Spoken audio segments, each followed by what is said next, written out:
এক ছিল ছোট্ট একটি রাজ্য। সেই রাজ্যের রাজার নাম ছিল মহেন্দ্র সিং। তারই গ্রামে বাস করত এক দরিদ্র চাষি। একদিন ওই চাষিকে রাজা দরবারে পেশ করতে বলে। এরপরে যা হয় তা দেখে নিন।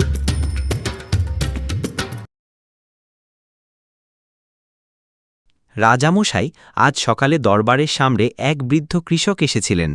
বয়স তার অনেক, কিন্তু চোখে অনন্ত আশা। তিনি বলছিলেন, আমার ফসল নেই, কিন্তু ইচ্ছেটা এখনও বেঁচে আছে।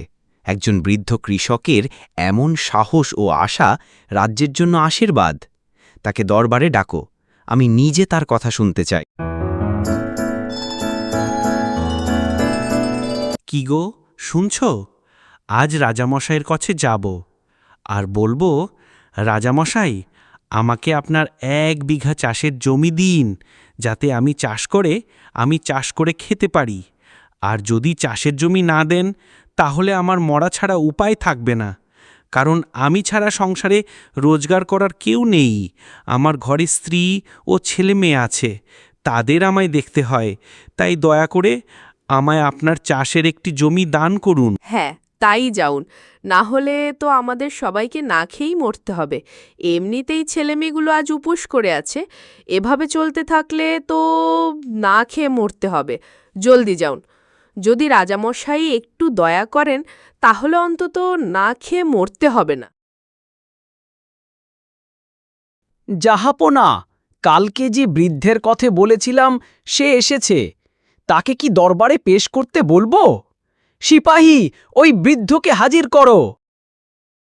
জি মন্ত্রী মশাই, আমি এক্ষুনি ওই চাষিকে দরবারে পেশ করছি।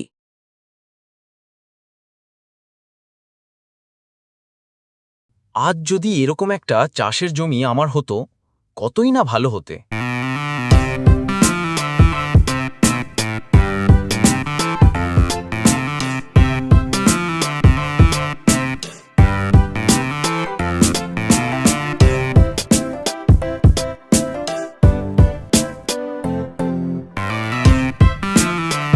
হ্যাঁ গো, তুমি না রাজদরবারে যাবে, ভুলে গেলে নাকি আবার?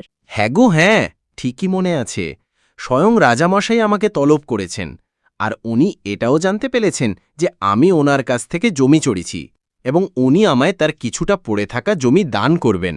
তুমি তাহলে এক্ষুনি রাজামশায়ের কাছে যাও। এক্ষুনি যাব, আর এক মুহূর্ত দেরি করা যাবে না। তাহলে আমি এই চললাম। এই গল্পের পরের পর্ব দেখতে চোখ রাখুন আমার এই নতুন চ্যানেলে এবং লাইক ও সাবস্ক্রাইব করুন। ধন্যবাদ।